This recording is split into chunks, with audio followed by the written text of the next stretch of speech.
Welkom terug julle. Vir natuurwetenskappe en tegnologie gaan ons 'n bietjie verder gesels oor die beweging van energie in 'n stelsel. Meer spesifiek, soos ons reeds al begin, gesels het oor beweging en musiekinstrumente. Soorte musiekinstrumente. Musikante, wat 'n groepie mense is wat musiekinstrumente speel, groepeer musiekinstrumente gewoonlik volgens die manier waarop hulle gespeel word. Verskillende instrumente het verskillende soorte bewegings as inset van energie nodig. Met ander woorde, hulle word anders gespeel.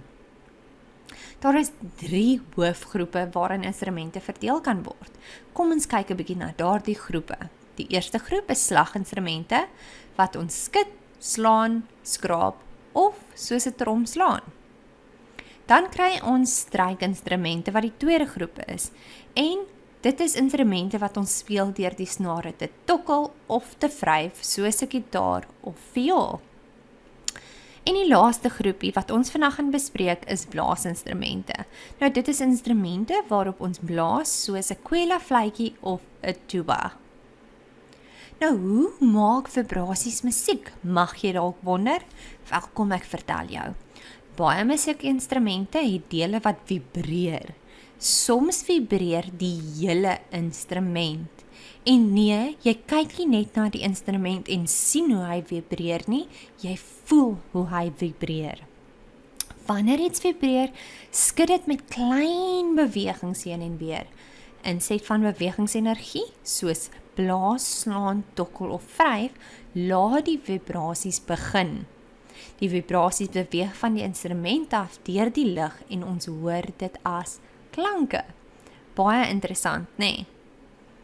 Kom ons kyk na 'n paar inheemse Afrika musiekinstrumente. Nou, julle weet reeds wat inheemse beteken, want ons het laas kwartaal daarvan geleer. Ons kry die ngwasi. Dit is 'n gesnaarde instrument wat deur die kungsan gespeel word. Die speler tokkel die snare met sy vingers en sing saam. En hierdie instrument word natuurlik gemaak deur hulle ook.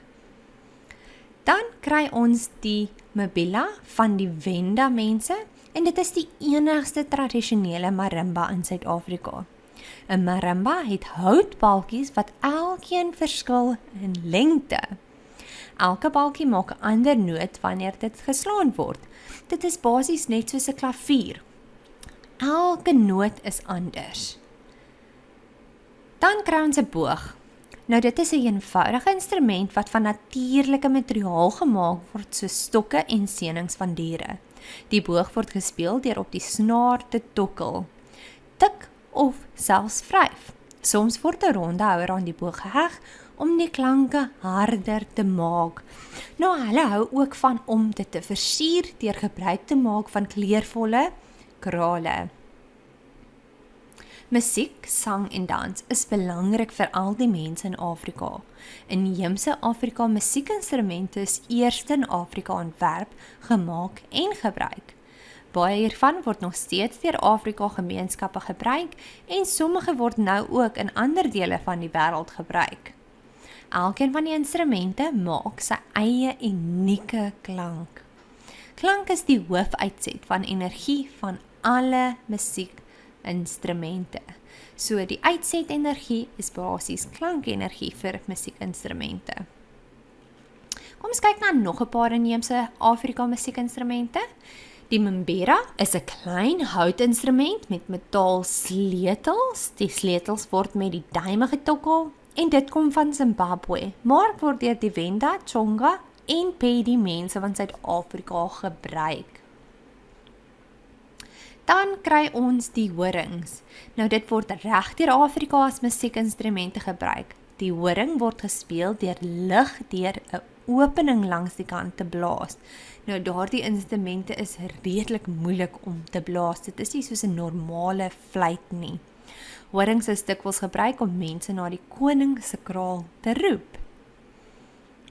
Partyinstrumente soos tromme word oral oor die wêreld aangetref, maar die ontwerp en materiaal wat gebruik word verskil. Tromme gemaak uit hout En dan kry ons ook tromme gemaak uit diervel en hout, so die materiaal verskil.